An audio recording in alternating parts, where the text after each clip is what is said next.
Thank you and good morning, members and colleagues. Deputy Provost Sally Cogley.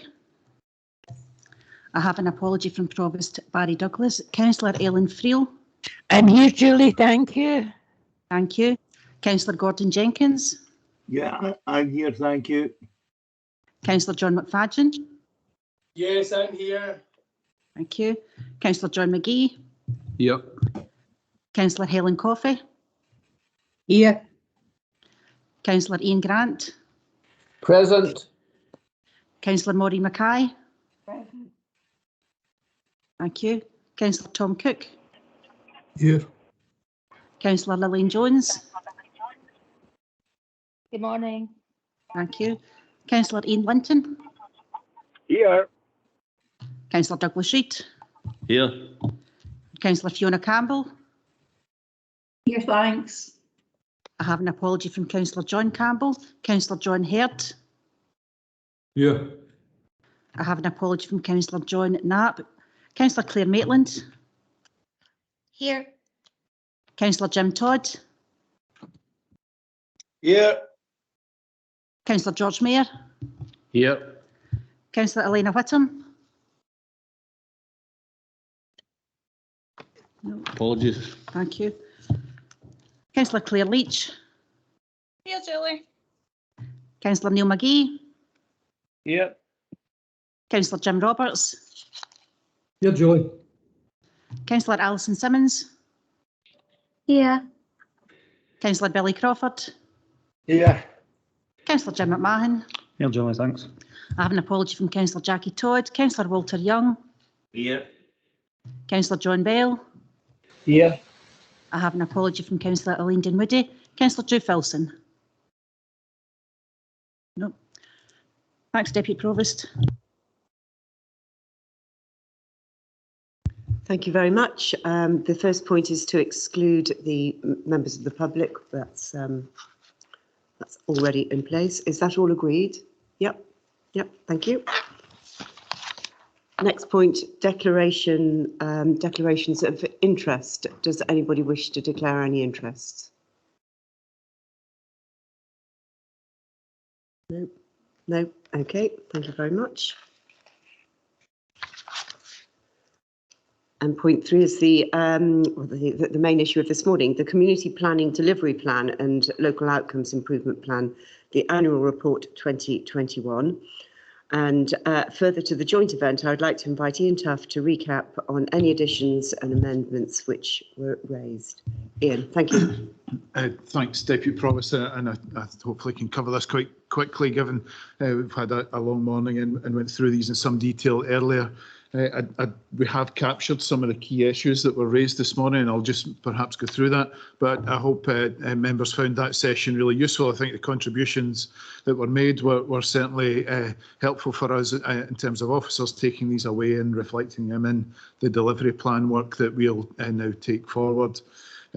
I said in my introduction earlier on this morning that hopefully you would see partnership in practice today, and I think you will have hopefully had a reflection on that. We've had contributions from all of the key partners, and it was a really worthwhile event. So thank you to members for their contributions. So we've picked up a number of points, a number of themes that have come through across economy and skills, safer communities and wellbeing. Under economy and skills, it was acknowledged the importance of the growth deal and that being supported by transport infrastructure is essential. The importance of attracting inward investment as well and business support development activity, which again was acknowledged. And the digital poverty issue is something that is already in the delivery plan work as a priority, and we'll take that further forward.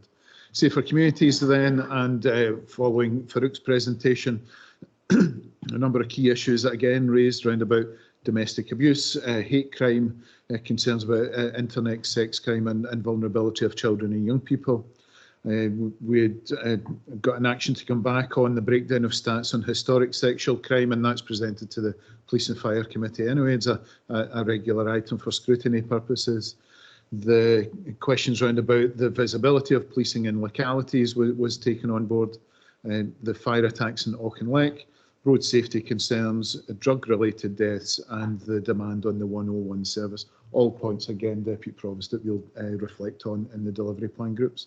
And then lastly, in Craig's presentation around wellbeing, the points raised there around about mental health impacts of the pandemic, the increased community awareness of radar and other available supports, obesity in children, and the primary one healthy weight question, and the associated links to poverty, the continued need for a trauma-informed working across partnership staff, older people feeling burden on society, and that links to our previous strategic priority around about social isolation and loneliness. Agreed to continue the need for progress on tackling smoking, and certainly within the performance information that related to pregnancy, but clearly there's a wider issue there, and again we'll reflect on that. And lastly, at the end of the session, that discussion round about children living in poverty and the wider impacts that has on community, and also the wider reasons and the variable issues that sit behind the reasons for that. Again, we will take that away. Lots of food for thought there, and Eddie summed that up quite nicely as well. So with those comments, Deputy Provost, I would just point members to the recommendations that are for Council to consider. They are on paragraph 2 at page 2 of the covering report of the pack that was issued earlier. And just for completeness, I'll then go through them if that's okay. So to consider and endorse the Council perspective, the Consolidated Community Planning Lloyd Performance Report, that really is taking those 3 individual sections and bringing them together into one pack. That will be our annual performance report.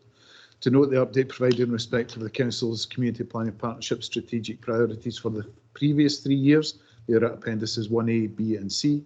To note the update in respect of how local people, community bodies and the wider community have contributed to community planning. That's at appendix 2. Appendix 3, which relates to the statutory performance indicators, they are for approval by Council today.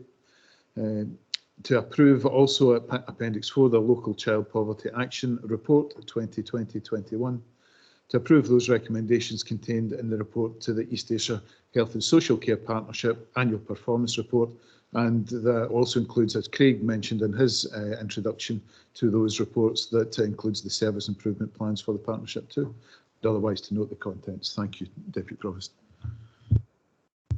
Thank you very much for that summary, and I will now move to the recommendations as set out in page 2 of the joint event papers. Is that all in order? Yeah. Thank you very much. To reiterate, as we talked about earlier, I haven't got any objection to approving the Local Child Poverty Action Report, just to ensure that we will do something in addition to that. And again, the Chief Executive's already highlighted that, but I just thought I'd raise it again, seeing we're in full council now. Thank you. Thank you very much for raising that again. And Councillor Reid, I think you wanted to come back in on that. No, you would have my full support in doing that. Otherwise, move the papers. Ian, would you like to come back on that? No, yes. Fine, yes. Thanks. I think the minute will reflect that then. So we'll take the recommendations report from the report, but also enhance that with our recommendation to that effect. Thanks. Thank you very much, and thank you for those additional comments. Okay, now we move on to point number 4 on the agenda: gambling harms, the setup of a member officer working group, which is in your papers, and there is a report, and Jim Murdoch is going to present the report. Dougie, did you just want to come in? But I was jumping in too early. I was just. We're jumping in too early. Okay, let's let Jim Murdoch present the report. Thank you. Thank you. Thank you, Deputy Provost, and good morning, members. So this report follows on from the last meeting of Council on 26th of August, when we presented a report on the national strategy to reduce the hidden harms of problem gambling. And there was a very full debate in Council at that meeting, and a recommendation to establish a short life member officer working group. focused mainly around the current UK review of gambling regulations. So the call for evidence for the UK review closed on the 31st of March this year. There will be a paper produced later in this year and a white paper produced by the Department of Media, Culture and Sport later this year, which will provide further opportunity for representation to be made on the gambling regulations and any proposals that need to be made by way of legislation and primary legislation. So the report here is related to seek Council approval to set up that short life member officer working group. There are terms of reference attached at Appendix 1, which scope out the scope and remit of the group and the focus of the group, which, as I say, are mainly around the UK gambling review and any representation Council would wish to make to that. But more broadly, I think that the group would also support our work locally to progress the work around the national strategy and the work that we're taking forward with Citizens Advice Scotland around training and awareness raising on hidden harms of problem gambling, and also with the Gambling Commission around enforcement and compliance activity. And all that work is well underway, as we reported at Council on 26th of August. So just in summary, then the purpose of the paper is to seek approval to set up the member officer working group. The recommendations are set out at paragraph 2 there, and the terms of reference and scope of the group are set out at Appendix 1.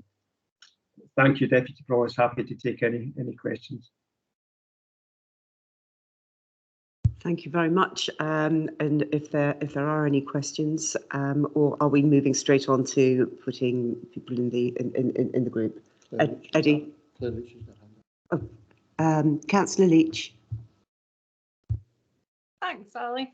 I just want to say how unbelievably pleased that I'm to see this coming to council. Having had someone in my life who had what was a hidden gambling problem, I've seen firsthand the detriment it can have to somebody's area, like, you know, every single area of their lives and their families, and you know, spreading it further. Great that we've got a focus on this. I think, you know, support is needed for individuals. There's change needed, and to have an approach to this is absolutely necessary. So really pleased to see this coming. Thank you very much. And would anybody else like to make any other comments before we look at populating the group? Should we move on to populating the group? Councillor Reid. Thanks, Deputy Provost. I would like to move 2 from the SNP group, 1 from Labour, 1 from Conservative, and yourself, Deputy Provost. Thank you very much. I would second that. Are we going to put the names forward today, or do we do that later? Oh, sorry, Tom. Councillor Cook. Thank you. No, just to put forward the name, if it's the appropriate time to do it, it would be Councillor Simmons from the Conservative group. Thank you very much. It would be myself for the Labour group. Thank you. Well, John, it's good to see male representation, because I'm moving Claire Maitland and Claire Leach. Thank you. Thank you. Yes, you are going to be outnumbered. Thank you very much. Just for the minute to agree with it. And if we could agree the recommendations, then please. Agreed. Thank you.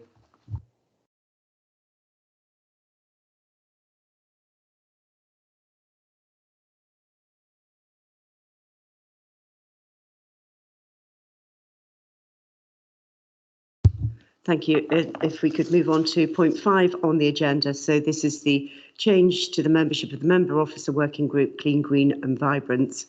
And this is a request from the Labour group that Councillor John McGee replaces Provost Barry Douglas on this group. Is this agreed? Agreed. Thank you very much. Now that, members, thank you very much. This concludes the business of the council of this meeting, and I'll draw the meeting to a close, and the recording of the meeting will now finish. Thank you.